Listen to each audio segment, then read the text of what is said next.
ओम उमा महेश्वराय नमः। आप सभी का हमारे YouTube चैनल पर हार्दिक स्वागत है। आज सुने सोमवार व्रत की पौराणिक कथा। बहुत समय पहले वास्कल नामक गांव में बिंदुक नाम का एक ब्राह्मण रहता था।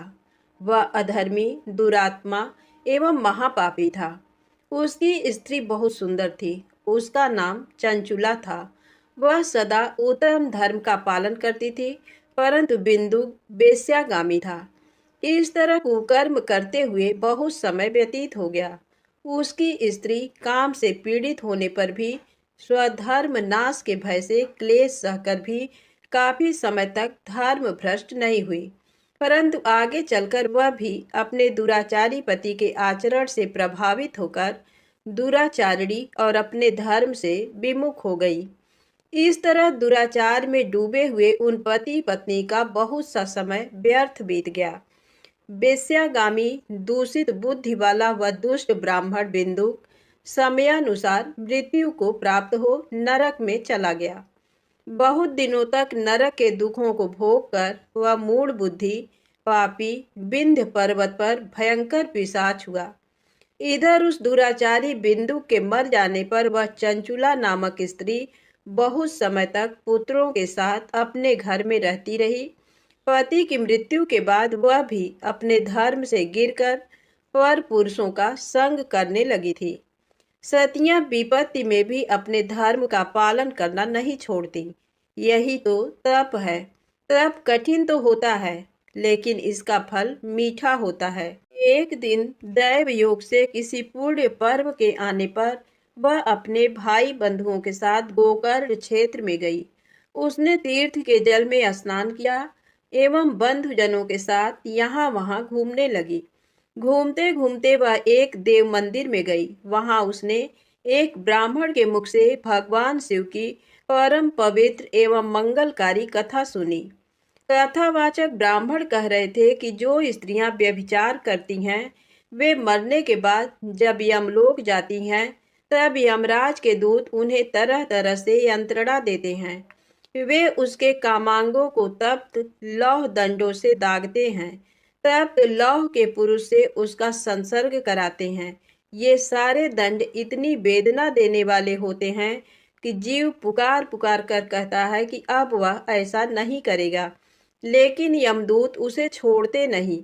कर्मों का फल तो सभी को भोगना पड़ता है। देव, ऋषि, मनुष्य सभी इससे बंधे हुए हैं। ब्राह्मण के मुख से ये वैराग्य बढ़ाने वाली कथा सुनकर चंचुला भय से व्याकुल हो गई। कथा समाप्त होने पर सभी लोग वहां से चले गए। तब कथा बांचने वाले ब्राह्मण देवता से चंचुला ने कहा, हे ब्राह्मण, धर्म को न जानने के कारण मेरे द्वारा बहुत बड़ा दुराचार हुआ है। स्वामी, मेरे ऊपर कृपा कर मेरा उद्धार कीजिए। आपके प्रवचन को सुनकर मुझे इस संसार से वैराग्य हो गया है। मुझ मूढ़ चित्त वाली पापिनी को धिक्कार है। मैं निंदा के योग्य हूँ। मैं बुरे विषयों में फंसकर अपने धर्म से विमुख हो गई थी। कौन मुझ जैसी कुमार्ग में मन लगाने वाली पापिनी का साथ देगा? जब यमदूत मेरे गले में फंदा डालकर मुझे बांध कर ले जाएंगे और नरक में मेरे शरीर के टुकड़े करेंगे, तब मैं कैसे उन महायातनाओं को सहन कर पाऊंगी? मैं सब प्रकार से नष्ट हो गई हूँ, क्योंकि अभी तक मैं हर तरह से पाप में डूबी रही हूँ। हे ब्राह्मण, आप मेरे गुरु हैं। आप ही मेरे माता पिता हैं। मैं आपके शरण में आई हूँ। मुझ अबला का अब आप ही उद्धार कीजिए। इस प्रकार विलाप करती हुई चंचुला ब्राह्मण देवता के चरणों में गिर पड़ी। तब ब्राह्मण ने उसे कृपा पूर्वक उठाया और इस प्रकार कहा, नारी, तुम सौभाग्यशाली हो जो भगवान शंकर की कृपा से तुमने वैराग्यपूर्ण ये कथा सुनी। कथा सुनकर समय से अपनी गलती का एहसास कर लिया है। तुम डरो मत और भगवान शिव की शरण में जाओ। उनकी परम कृपा से तुम्हारे सभी पाप नष्ट हो जाएंगे। मैं तुम्हें भगवान शिव की कथा सहित वह मार्ग बताऊंगा जिसके द्वारा तुम्हें सुख देने वाली उत्तम गति प्राप्त होगी। शिव कथा सुनने से तुम्हारी बुद्धि शुद्ध हो गई है और तुम्हें पश्चाताप हुआ है तथा मन में वैराग्य उत्पन्न हुआ है। पश्चाताप ही पाप करने वाले पापियों के लिए सबसे बड़ा प्रायश्चित है। जो मनुष्य अपने कुकर्म के लिए पश्चाताप नहीं करता वह उत्तम गति प्राप्त नहीं करता, परंतु जिसे अपने कुकृत्य पर हार्दिक पश्चाताप होता है वह अवश्य उत्तम गति का भागीदार होता है। इसमें कोई शक नहीं है। शुद्ध चित्त में ही भगवान शिव व पार्वती का वास होता है। वह शुद्धात्मा पुरुष सदा शिव के पद को प्राप्त होता है। इस कथा का श्रवण सभी मनुष्यों के लिए कल्याणकारी है, अतः इसकी आराधना व सेवा करनी चाहिए। हे ब्राह्मण पत्नी, तुम अन्य विषयों से अपने मन को हटाकर भगवान शंकर की इस परम पावन कथा को सुनो।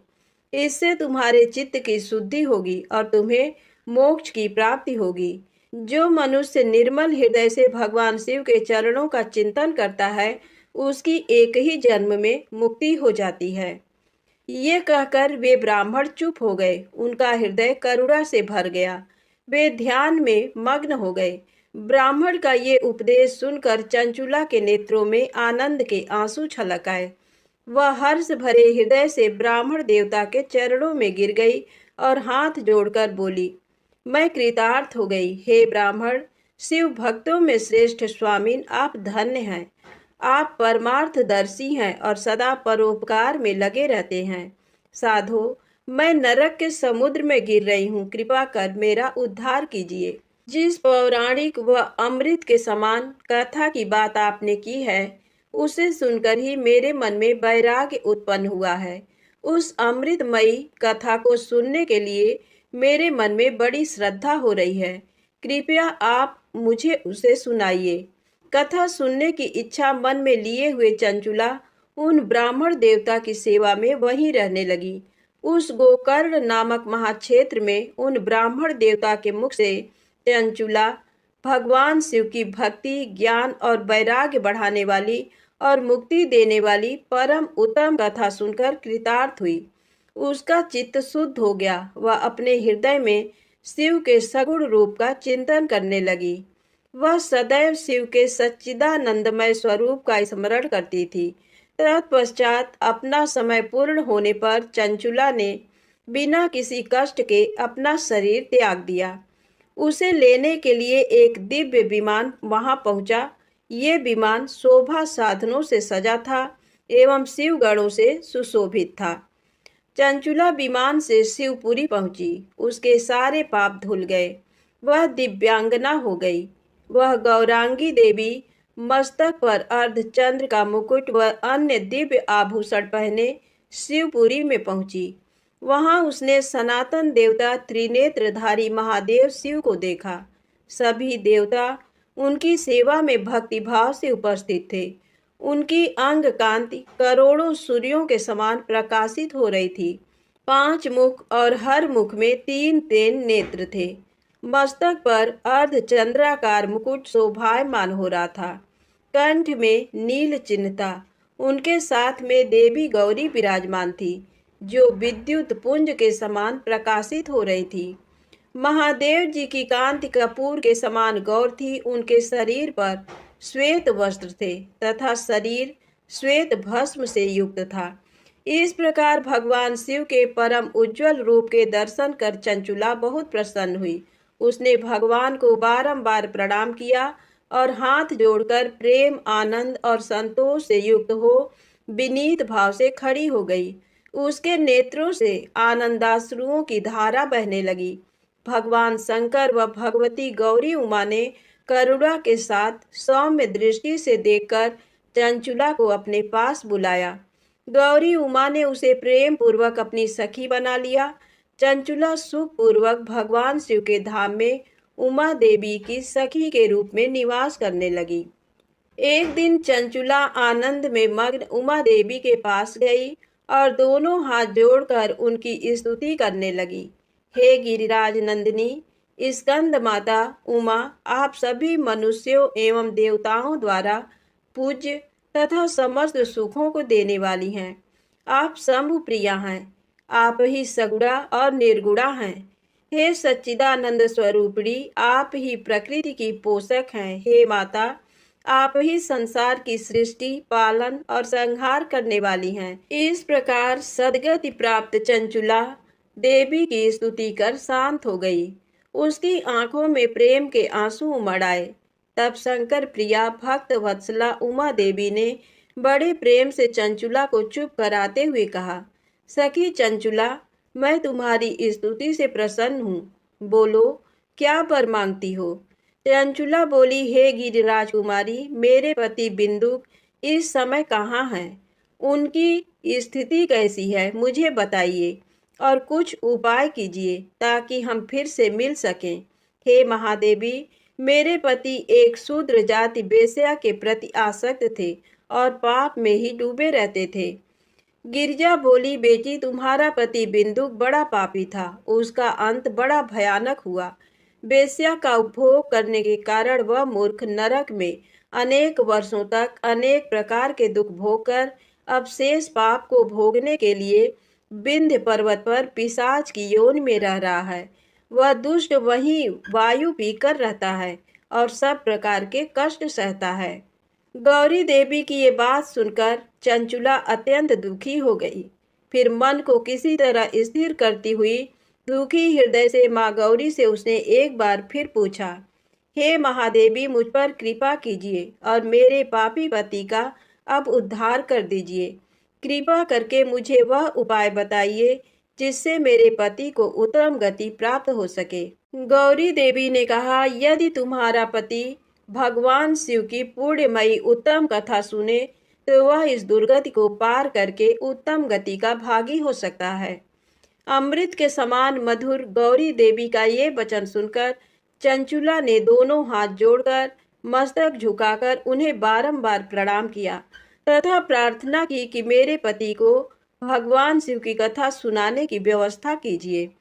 ब्राह्मण पत्नी चंचुला के बार बार प्रार्थना करने पर शिव प्रिया गौरी देवी ने भगवान शिव की महिमा का गान करने वाले गंधर्वराज तुम्बुरु को बुलाकर कहा, तुम्बुरो, तुम्हारी भगवान शिव में प्रीति है। तुम मेरे मन की सभी बातें जानकर मेरे कार्यों को सिद्ध करते हो। तुम मेरी इस सखी के साथ विंध्य पर जाओ, वहाँ एक महाघोर और भयंकर पिशाच रहता है। पूर्व जन्म में वह पिशाच बिंदुक नामक ब्राह्मण मेरी इस सखी चंचुला का पति था। वह वेश्यागामी हो गया था। उसने स्नान, संध्या आदि नित्य कर्म छोड़कर अपवित्र रहने लगा। क्रोध के कारण उसकी बुद्धि भ्रष्ट हो गई। दुर्जनों से उसकी मित्रता तथा सज्जनों से द्वेष बढ़ गया था। वह अस्त्र शस्त्र से हिंसा करता, लोगों को सताता और उनके घरों में आग लगा देता था। चांडालों से दोस्ती करता, वह रोज वेश्या के पास जाता था। पत्नी को त्याग कर दुष्ट लोगों से दोस्ती कर उन्हीं के संपर्क में रहता था। वह मृत्यु तक दुराचार में फंसा रहा। मृत्यु के बाद उसे पापियों के भोग स्थान यमपुर ले जाया गया। वहां घोर नरकों को सहकर इस समय वह विंध्य पर पिशाच बनकर रह रहा है और पापों का फल भोग रहा है। तुम उसके सामने परम पुण्यमयी पापों का नाश करने वाली भगवान शिव की दिव्य कथा का प्रवचन करो। इस कथा को सुनने से उसका हृदय सभी पापों से मुक्त होकर शुद्ध हो जाएगा और वह प्रेत योनि से मुक्त हो जाएगा। दुर्गति मुक्त होने पर उस बिंदुक नामक पिशाच को विमान पर बिठाकर तुम भगवान शिव के पास ले आना। माँ उमा का आदेश पाकर गंधर्वराज तुम्बरो प्रसन्नता पूर्वक अपने भाग्य की सराहना करते हुए चंचुला को साथ लेकर विमान से पिशाच के निवास स्थान विंध्य पर्वत पर गया। वहां पहुंचकर उसने उस विकराल आकृति वाले पिशाच को देखा। उसका शरीर विशाल था, उसकी ठोड़ी बड़ी थी। वह कभी हंसता, कभी रोता, कभी उछलता था। महाबली तुम्बरों ने बिंदुक नामक पिशाच को पासों से बांध लिया। उसके पश्चात तुम्बरों ने कथा बाँचने के लिए स्थान तलाश कर मंडप की रचना की। शीघ्र इस बात का पता लोगों को चल गया कि एक पिशाच के उद्धार हेतु देवी पार्वती की आज्ञा से तुम्बरो भगवान शिव की कथा सुनाने विंध्य पर्वत पर आया है। उस कथा को सुनने के लोभ से बहुत से देवर्षि वहां पहुंच गए। सभी को आदर पूर्वक स्थान दिया गया। पिशाच बिंदु को बांसों में बांधकर आसन पर बिठाया गया और तब तुम्बरू ने परम उत्तम भगवान शिव की अमृत कथा का गान शुरू किया। इससे सभी श्रोता कृतार्थ हो गए। परम पुण्यमय कथा को सुनकर पिशाच सभी पापों से मुक्त हो गया और उसने पिशाच शरीर का त्याग कर दिया। शीघ्र ही उसका रूप दिव्य हो गया। उसका शरीर गौर वर्ण का हो गया। शरीर पर श्वेत वस्त्र एवं पुरुषों के आभूषण आ गए। इस प्रकार दिव्य देहधारी होकर बिंदुक अपनी पत्नी चंचुला के साथ स्वयं भी भगवान शिव का गुणगान करने लगा।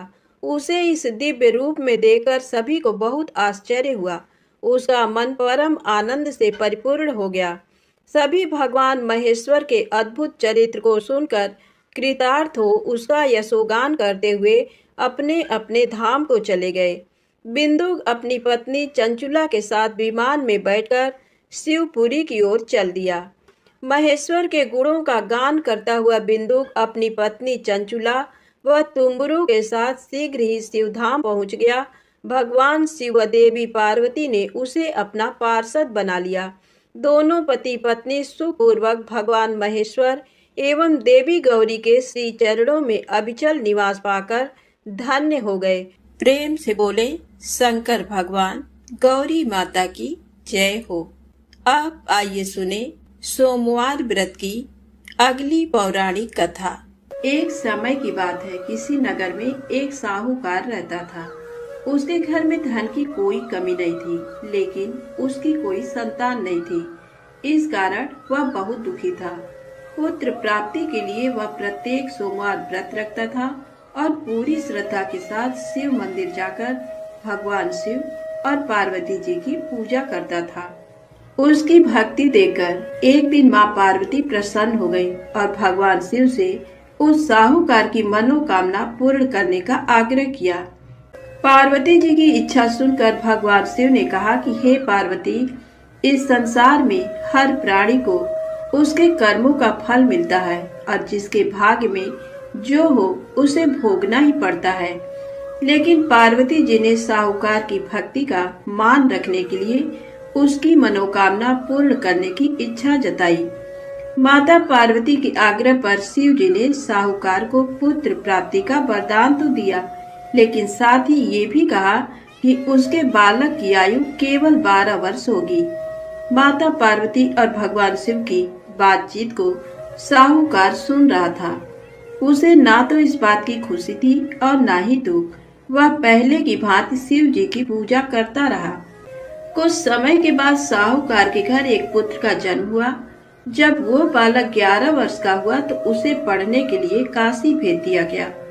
साहूकार ने पुत्र के मामा को बुलाकर उसे बहुत सारा धन दिया और कहा कि तुम इस बालक को काशी विद्या प्राप्ति के लिए ले जाओ और मार्ग में यज्ञ कराना।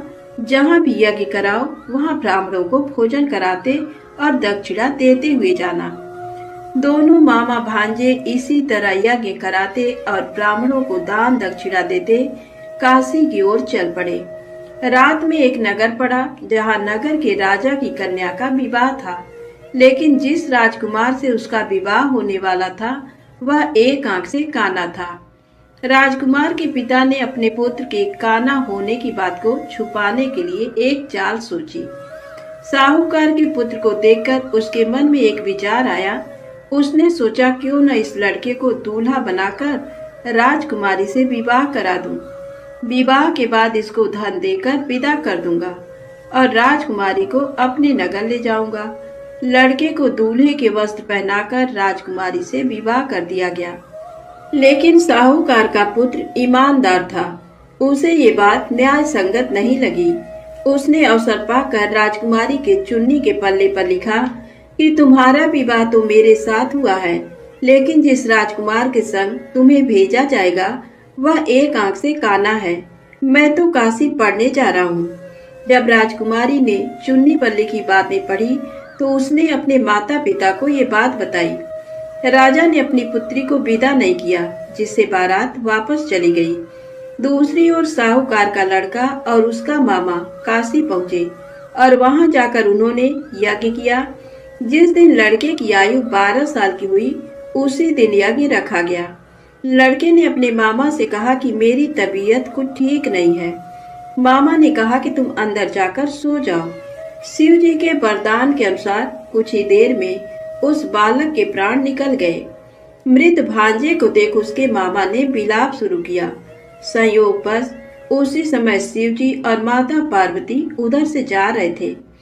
पार्वती ने भगवान से कहा, स्वामी, मुझे इसके रोने के स्वर सहन नहीं हो रहा है। आप इस व्यक्ति के कष्ट को अवश्य दूर करें। जब शिव जी मृत बालक के समीप गए तो वह बोले, ये उसी साहूकार का पुत्र है जिसे मैंने 12 वर्ष की आयु का वरदान दिया। अब इसकी आयु पूरी हो चुकी है।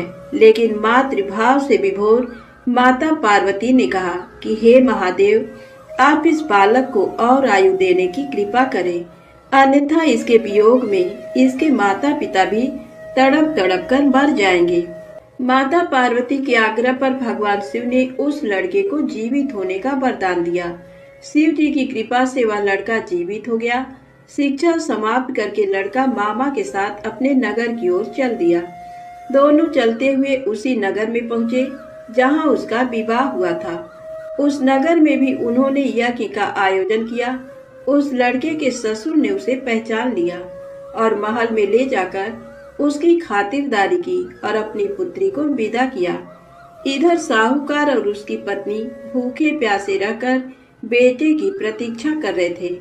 उन्होंने प्रण कर रखा था कि यदि उन्हें अपने बेटे की मृत्यु का समाचार मिला तो वह भी प्राण त्याग देंगे।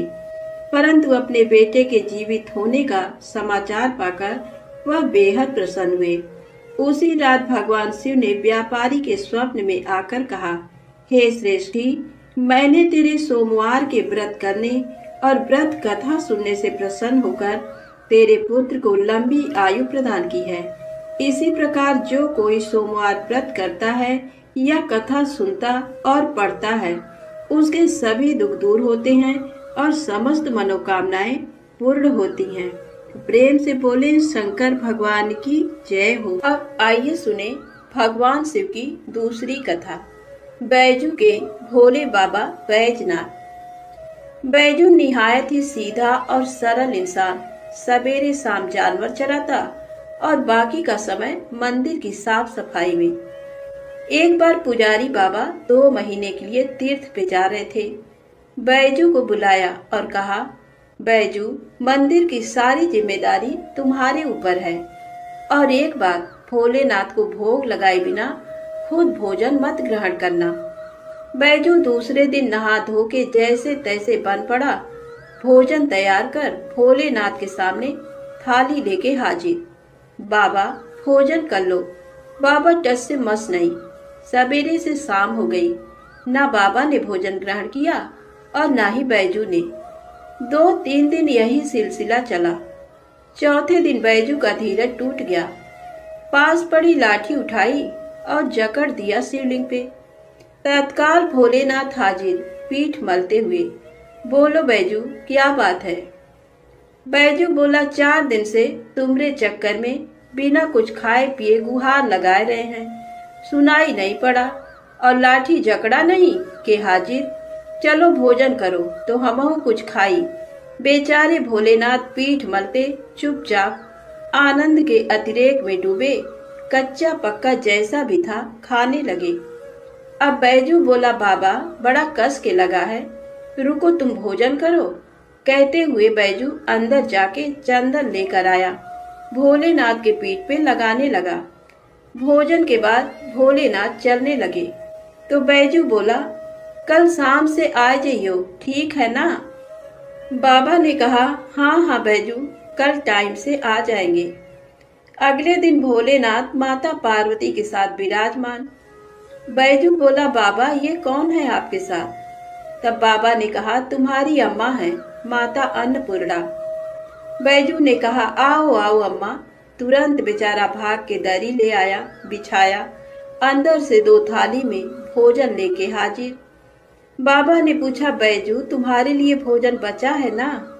बैजू क्या बताता, बोला, हाँ बाबा, चिंता ना करो, बहुत है। आनंद में डूबे अश्रुपूरित नेत्रों से भोजन खत्म किया। तीसरे दिन फिर माता पार्वती के साथ विराजमान, वो भी समय से पहले। बैजू हक बकाया, बाबा आज इतनी जल्दी? माता पार्वती मुस्कुराई, बोली बैजू आज खाना मैं बनाऊंगी। लाख मना करने के बावजूद बैजू की एक ना चली। माता पार्वती ने भोजन तैयार किया और 3 थाली में सजा के ले आई। भोजन शुरू।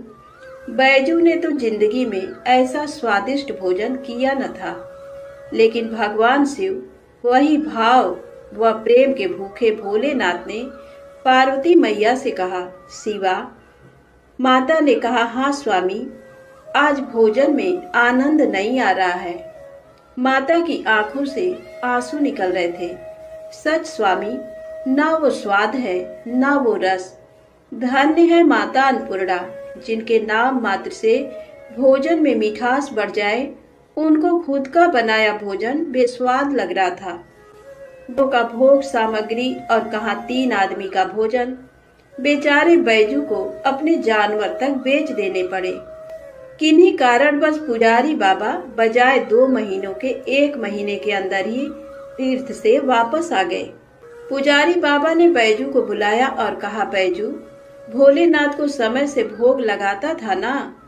बैजू ने कहा, हाँ पुजारी बाबा, पर बाबा तुम तो कहत रहे हो कि वो अकेले आएंगे, पर वो तो माता अन्नपूर्णा के साथे आवत रहे और दोनों जने कस के भोजनों करत रहे। हमका आपन जानवर तक बेचे के पड़ा। पुजारी बाबा अपलक बैजू को निहार रहे थे।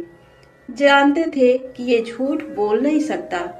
तो क्या भोलेनाथ माता पार्वती के साथ आते थे? तब बाबा ने कहा, बैजू आज तुम फिर भोग लगाओ, देखें कौन कौन आता है। बैजू बेचारा समय से भोजन लेके हाजिर। बुलाना शुरू। काहे को भोलेनाथ आए? बुलाते बुलाते थक गया, पर ना भोलेनाथ को आना था ना वो आए। बाबा बाबा, लाठी ना उठाऊंगा, चाहे तुम आओ या ना आओ, लाठी ना उठाऊंगा बाबा, लाठी ना उठाऊंगा। बस शिवलिंग पकड़ के रोए जा रहा था और यही बोल रहा था, बाबा लाठी ना उठाऊंगा। तभी अचानक आवाज आई, बैजू आंखें खोलो बैजू, हम आ गए, आंखें खोलो बैजू। सामने ही माता पार्वती और भोलेनाथ विराजमान थे। लिपट गया चरणों में। माँ, बाबा, जो आज तुम न आते तो जान दे देता मैं अपनी। भोलेनाथ ने बैजू को हृदय से लगाया। बोले, बैजू बेमोल विज्ञा तेरे हाथों में। सुन, आज से मुझसे पहले लोग तेरा नाम लेंगे, फिर मेरा। आगे बैजू, पीछे नाथ, बैजनाथ। तो प्रेम से बोले, बाबा बैजनाथ जी की जय हो। आइए सुने भगवान शिव और माता पार्वती की अगली पौराणिक कथा। एक समय की बात है, जब राम जी वनवास खत्म होने के बाद राज सिंहासन पर बैठे थे। उस समय माता पार्वती और भोलेनाथ पृथ्वी पर भ्रमण कर रहे थे। तो भोलेनाथ ने देखा कि राम जी के दादाजी का श्राद्ध का भंडारा हो रहा है। तब भगवान भोलेनाथ जी ने सोचा कि चलो मैं भी राम जी के घर चलता हूँ, इसी बहाने राम जी का दर्शन भी कर लूंगा। तो भोलेनाथ ने माता पार्वती से कहा, हे गौरा, तुम कैलाश धाम में जाओ और हमारे लिए भोजन बनाओ, मैं थोड़ी देर में आता हूँ। तो माता ने भोलेनाथ की बात मानकर कैलाश धाम को चली गईं और भोलेनाथ पहुंचे राम जी के घर और ब्राह्मण के साथ पंगत में बैठ गए और भंडारा खाने लगे। सभी ब्राह्मण को माता जानकी जी ने पेट भर भोजन खिलाया। उसके बाद सभी ब्राह्मण उठकर चले गए, लेकिन भोलेनाथ बैठे रहे। तब माता जानकी ने लक्ष्मण जी की धर्म पत्नी माता उर्मिला से बोला, सभी ब्राह्मण चले गए? तो माता उर्मिला बोली, सभी ब्राह्मण उठकर चले गए हैं, केवल एक ही बैठा है। तो माता जानकी जी बोली, अच्छा कोई बात नहीं, थोड़ा भूखा होगा, इसे और भोजन खिला दो। तब माता सीता और माता उर्मिला सभी सखियां भोलेनाथ को भर पेट खाना खिलाने लगी। भोलेनाथ खाते गए, लेकिन भोलेनाथ की भूख न शांत हुई और वे भोजन खाते ही गए। माता जानकी के रसोई का सारा सामान खत्म हो गया, लेकिन भोलेनाथ उठे नहीं। तो माता सीता जल लेकर भोलेनाथ के पास गईं और बोली, बाबा पानी पी लीजिए। तब भोलेनाथ बोले कि जब आधा भोजन कर लूंगा तो पानी पी लूंगा। अब माता सीता सोचने लगी कि लो, अभी तो आधा भी नहीं हुआ है। माता जानकी ने फिर से सामान मंगवाकर उन्हें भर पेट भोजन खिलाया, लेकिन भोलेनाथ रुकने का नाम ही नहीं ले रहे थे। इतनी देर में माता कैकेयी आ गईं और बोली, क्या हुआ बेटी, तुम लोग परेशान लग रही हो। तो जानकी माता बोली, माता सभी ब्राह्मण उठकर चले गए, केवल एक यही बचा है जो उठने का नाम ही नहीं ले रहा है। अब मैं क्या करूं। तो माता कैकेयी ने फिर से सामान मंगाया। इतने में भोलेनाथ ने आवाज लगाई, लेते आओ माता, बहुत जोर की भूख लगी है। तो माता जानकी जी बोली, बाबा अभी तो आटा सना है, थोड़ी पूरी पका लूं, फिर लेकर आती हूँ। तब भोलेनाथ जी बोले, आटा ही लेते आओ। अब तो भोलेनाथ ने सब आटा दाल चावल रसोई घर में जाने से पहले ही उसे खत्म कर देते। माता सीता हार कर दौड़ी दौड़ी राम जी के पास गईं। तो राम जी बोले, क्या हुआ जानकी, इतनी परेशान क्यों हो। तब माता सीता बोली, सभी ब्राह्मण उठकर चले गए हैं, केवल एक ऐसा ब्राह्मण बैठा है जो सब भंडारे को खाली करे दे रहा है। राशन मंगवा कर लाओ तो रसोई में जाने से पहले ही बोरी को ही खत्म कर देता है।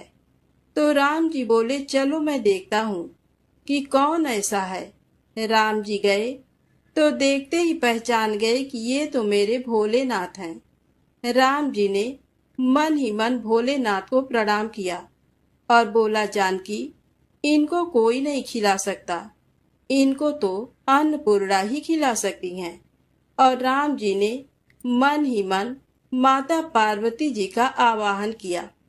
तब माता पार्वती जी प्रकट होकर बोली, क्या हुआ श्री राम जी, आपने मुझे क्यों याद किया। तो श्री राम जी बोले, माता ये बाबा तो उठने का नाम ही नहीं ले रहे हैं, जरा देखिए तो। माता पार्वती जी बोली, किन्होंने तो कहा था कि पार्वती तुम कैलाश पर खाना बनाओ, दोनों साथ में खाएंगे, और स्वामी स्वयं यहाँ पर भोजन कर रहे हैं। तो माता पार्वती जी बोली, मैं देखती हूँ, रुको। और माता ने एक लड्डू भोलेनाथ जी की थाली में रख दिया। भोलेनाथ उस लड्डू को खाने लगे। अब तो भोलेनाथ खाते गए, लेकिन लड्डू खत्म ही नहीं हो रहा था। भोलेनाथ ने सोचा, ये लड्डू खत्म क्यों नहीं हो रहा है, और ये तो जाना पहचाना लड्डू लग रहा है। भोलेनाथ जी ने सोचा कि ये कौन सा लड्डू माता सीता उन्हें खिला रही हैं। तब उन्होंने नजर उठाकर माता सीता को देखना चाहा। तब सामने माथे पर लाल बिंदी लगाए स्वयं अन्नपूर्णा माता पार्वती खड़ी थीं। माता बोली, और कितने लड्डू रख दूं। माता पार्वती को देखते ही भोलेनाथ बोले, बस हो गया, और मेरा पेट भी भर गया है। भोलेनाथ उठ गए और सीता राम जी ने भोलेनाथ और माता पार्वती जी का बहुत बहुत आदर सत्कार किया। तब भगवान भोलेनाथ ने प्रसन्न होकर माता जानकी को अखंड सौभाग्यवती होने का वरदान दिया और दोनों जन अंतर ध्यान हो गए। तो प्रेम से बोले, शंकर पार्वती भगवान की जय।